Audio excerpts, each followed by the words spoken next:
नमस्कार, टीवी 9 राजस्थान में आप सभी का स्वागत है। मैं हूं आकिल हुसैन और मेरे साथ है अम्बेश श्रीवास्तव जी। और देखिए, आज बात करेंगे इनसाइड स्टोरी में नरेश मीणा की, क्योंकि नरेश मीणा का जो बयान अब सामने आया है, हालांकि आए दिन उनका कोई ना कोई बयान सामने आता ही रहता है, लेकिन अब जो बयान आया है उसमें 2028 के चुनाव की नरेश मीणा ने बात कही। और कुछ बातें ऐसी भी है जो वो पहले भी कर चुके हैं, जैसे कांग्रेस में फिर से जाने की, टिकट किस किस के कोटे से कांग्रेस में दिए जा रहे और मीणाओं का आखिर नेता कौन होगा।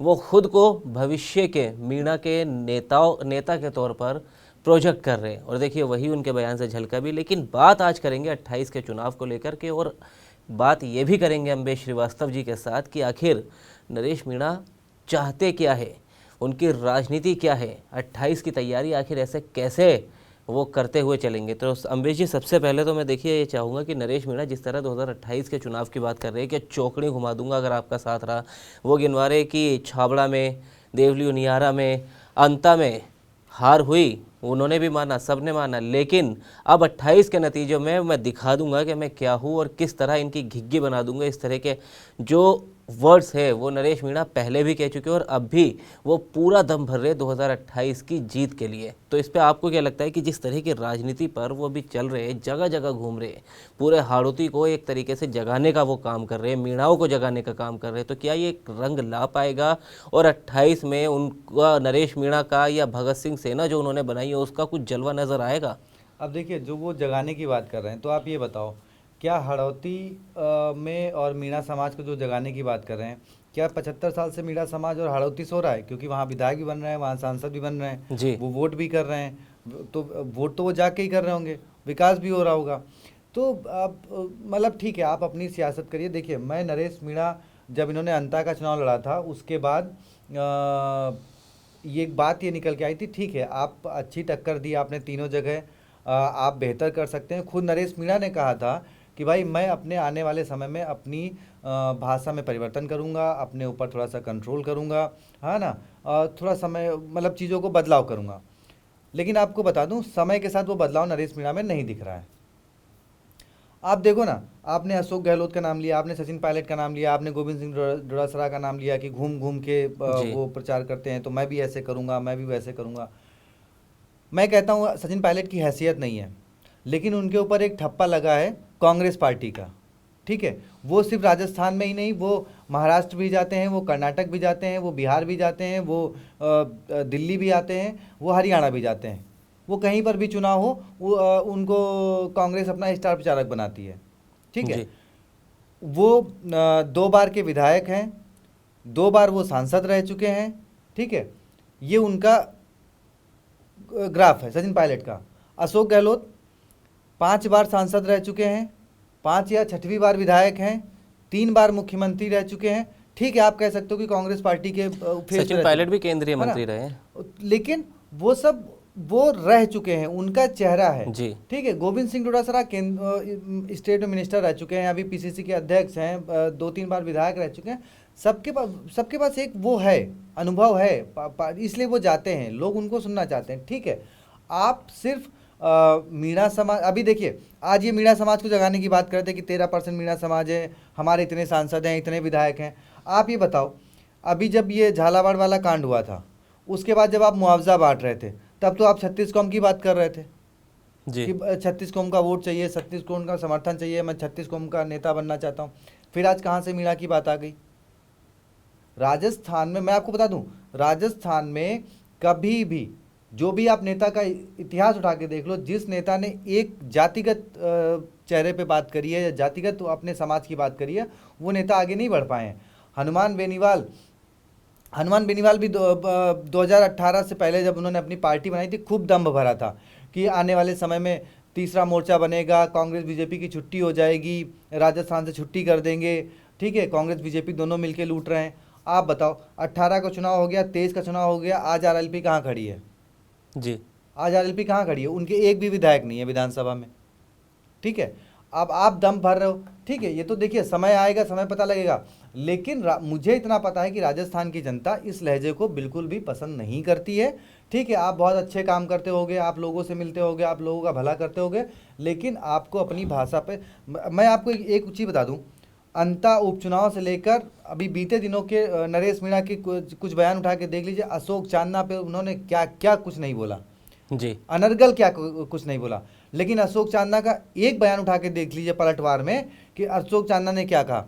लास्ट तक के बयान में अशोक चांदना ने यही कहा कि हाँ वो एक अच्छा नेता है, वो अच्छी उसकी पकड़ है, वो अच्छा कर सकता है, लेकिन वो गलत लोगों की संगत में फंसा है। अशोक चांदना ने अंतः उपचुनाव के वक्त भी यही कहा था। अशोक चांदना ने अभी हाल फिलहाल के इंटरव्यू में यही कहा कि वो एक अच्छा मतलब मेहनती है, मेहनत करेगा और वो एमपी, वो एमएलए क्या, वो एमपी भी बन सकता है, लेकिन उसको अपनी भाषा पे संयम रखने की ज़रूरत है। वो कुछ गलत लोगों की संगत में फंसा हुआ है, वहाँ से निकलेगा, मेहनत करेगा, आगे बढ़ सकता। सोचिए, ठीक है आप अशोक चांदना को गाली दे दो, मैं आपको बता दूं, मैं व्यक्तिगत तौर पर अशोक चांदना को बिल्कुल पसंद नहीं करता। मेरे हैं कुछ व्यक्तिगत कारण मैं अशोक चांदना को नहीं पसंद करता, लेकिन आप अशोक चांदना की एक स्पीच उठा के दिखा दो जिसमें उन्होंने नरेश मीणा पे कुछ भी आप सब दोलाओ, लेकिन नरेश मीणा का क्या कुछ नहीं कहा अशोक चांदना के लिए। ठीक है, खैर अभी वक्त 28 का है, अभी 28 में चुनाव होंगे विधानसभा चुनाव के, तो देख लिया जाएगा कौन कितने पानी में है। बाकी मैं तो फिर वही कहूँगा, ठीक है उनके समर्थकों को बहुत बुरा लगेगा, मेरे लिए भी शायद वो बहुत सारे चीज़ें लिखेंगे, ठीक है वो जैसा आपका नेता होता वैसे आप उनके समर्थकों की भाषा भी हो सकती है, तो लेकिन ये तो वक्त ही बताएगा।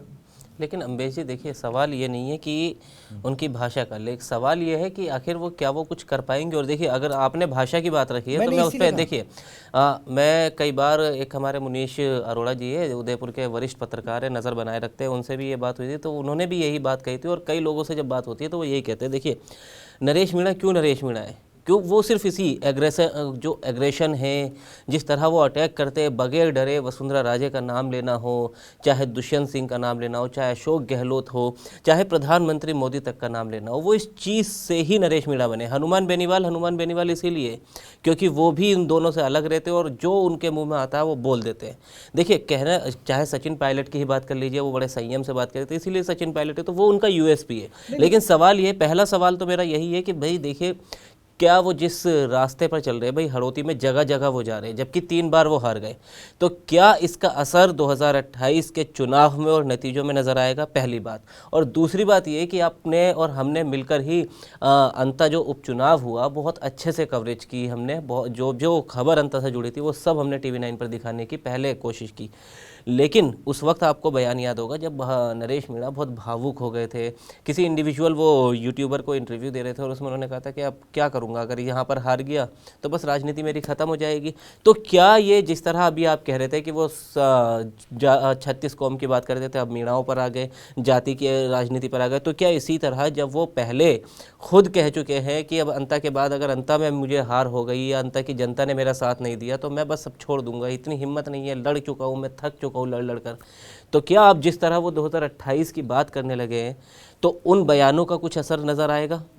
इसीलिए मैंने कहा, जैसे आपने जिक्र किया ना कि उनके बोलने का और उससे फ़र्क पड़ेगा। देखिए हनुमान बेनीवाल भी मतलब पूर्व मुख्यमंत्री वसुंधरा राजे सिंधिया हों या फिर अशोक गहलोत हों, क्या कुछ नहीं बोला दोनों पर, ठीक है खूब उनके बयान वायरल हुए, खूब वो निशाने पर उन्होंने रखा, लेकिन नतीजा क्या हुआ देखिए ना। 2018 में आप मैदान में उतरे, आपको सिर्फ 3 सीटें मिली, उसके बाद 2023 में आप गए, आपको इकलौती सीट बची, आज की डेट में जब उपचुनाव हो गए आपके पास एक भी सीट नहीं बची, ठीक है। आपको पिछले कुछ, अगर पिछले 2018 के बाद से ही मैं बात कर लूँ, 18 में आप इकलौते गए थे, आपको 3 सीटें मिली थी विधानसभा की, उसके बाद आपको सांसदी लड़नी पड़ी, आपको बीजेपी का सपोर्ट लेना पड़ा 19 में, ठीक है। उसके बाद विधानसभा चुनाव में जब आप गए, उपचुनाव में गए 2019 के, तब आपको बीजेपी का साथ लेना पड़ा, तो आप अपने भाई को जिता पाए, ठीक है। 23 में आप अकेले लड़े, आपकी एक सीट आई, वो भी इकलौती आपकी जी। और उसके बाद 24 में फिर आपको कांग्रेस का साथ लेना पड़ा।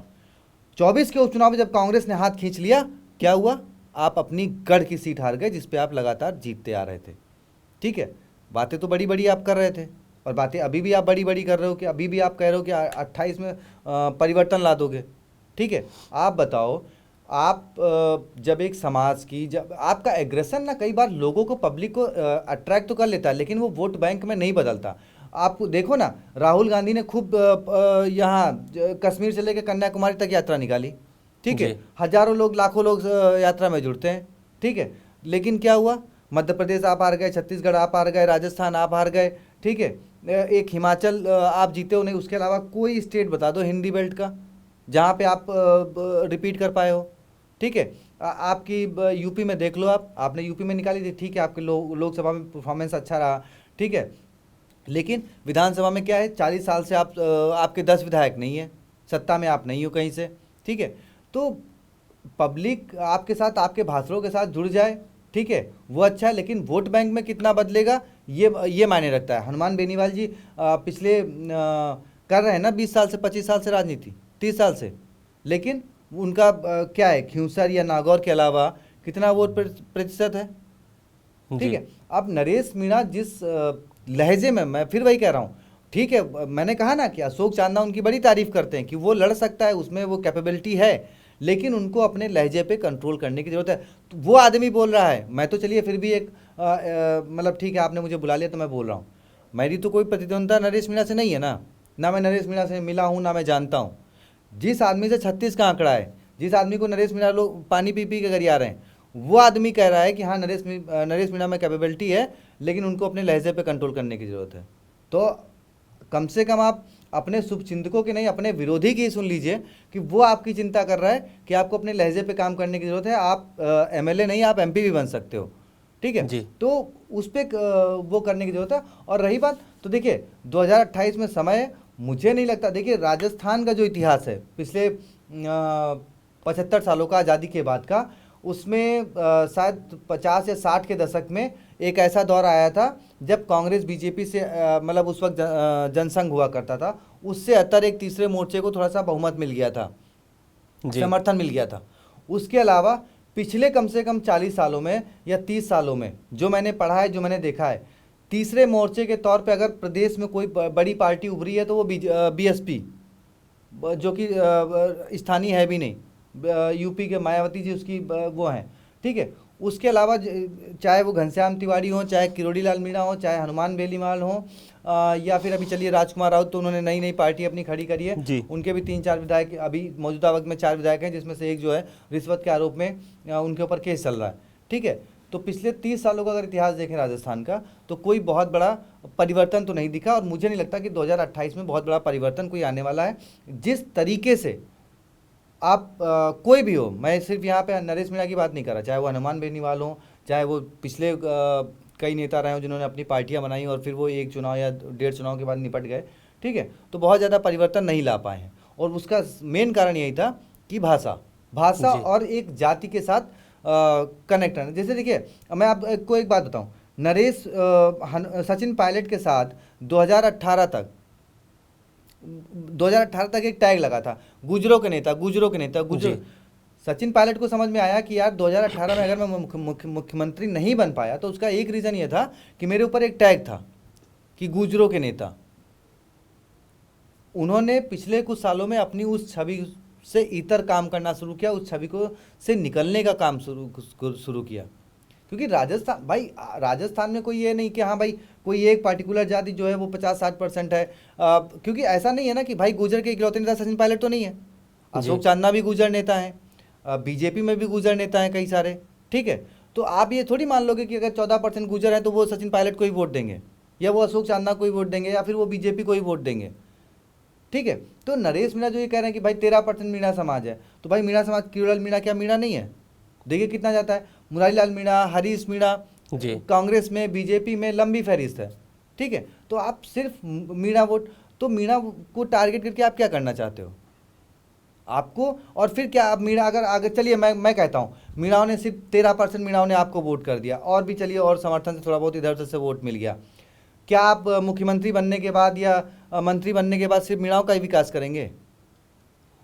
जी कम्युनिटी सर्च करके विकास करेंगे कि कहाँ मीणा ज़्यादा है, वहीं पे चलिए हम सड़कें बनवाएंगे, वहीं पे हम ये करेंगे, वहीं पे स्कूल बनेंगे, वहीं पे अस्पताल बनेंगे। आपको राजस्थान के 8 करोड़ लोगों के बारे में सोचना होगा। तो आपको राजस्थान में जो 8 करोड़ लोग हैं ना, उनके बच्चों का भविष्य कैसा होगा, उनको साथ सड़क सुविधाएं कैसे मिलेंगी, उन सब पे बात करनी होगी। आपको इस जातिगत टैगलाइन से ऊपर उठना पड़ेगा कि मीणा कौन है, गुज्जर कौन है, राजपूत कौन है, ब्राह्मण कौन है। ठीक है, ये राजनीतिक पार्टियां, देखिए हिंदुस्तान में सबसे बड़ी कमी यही रही है कि टिकट भी बंटते हैं तो अच्छा इतने मीणाओं को दिया, इतने गुज्जर को दिया, इतने ब्राह्मण को दिया, इतने राजपूत को दिया। अच्छा वहाँ पे 60% राजपूत हैं तो राजपूतों का नेता, राजपूत उम्मीदवार होना चाहिए, वहाँ पे ब्राह्मण है तो ब्राह्मण। इस और नतीजा क्या होता है कि आपके जो विकास पे पूरा ना ठप्पा लग जाता है उस जातिगत नेतागिरी के चक्कर में। चलिए खैर, तो देखिए 2028 के चुनाव में क्या होगा उसके लिए तो अभी लंबा समय बाकी है, लेकिन नरेश मीणा की जो राजनीति है 2026 शुरू होते ही वैसे ही शुरू हो गई है जैसे कि अंतः उपचुनाव से पहले या उस वक्त देखी जा रही थी। उन्होंने अपने उस बयान में ये भी कहा कि देखिए 2025 तो मेरा आधे से ज़्यादा जेल में ही गुजर गया, लेकिन 2026 में मैं अब इसी जनता के बीच में रहूँगा। और अपनी उन्होंने सारी बातें रखी, और जिन नेताओं को जैसे कि अभी नाम भी ले रहे थे, मैंने भी बताया, अम्बेश जी ने भी अभी 7 बातें बताई, तो उन सब को वो घेरने का भी काम लगातार कर रहे हैं। लेकिन एक साथ साथ वो ये भी कोशिश कर रहे हैं कि किसी तरह कांग्रेस में वो शामिल हो जाए, लेकिन शामिल होने के लिए भी उनकी कई शर्तें हैं। जैसे वो पहले कह चुके हैं कि राहुल गांधी उनके कंधे पर हाथ रखे, इस तरह की बातें वो अब 2026 से भी कर रहे हैं। अब 2026 कैसा होगा नरेश मीणा के लिए, और फिर 27-28 की बात उसके बाद भी करेंगे और उसके साथ साथ भी करेंगे, ये हम सब आपको TV9 राजस्थान पर बताते रहेंगे। तो फिलहाल इनसाइड स्टोरी में आज के लिए इतना ही। एक बार फिर आपके सामने हाजिर होंगे नए मुद्दे के साथ। फिलहाल के लिए दीजिए इजाज़त, शुक्रिया।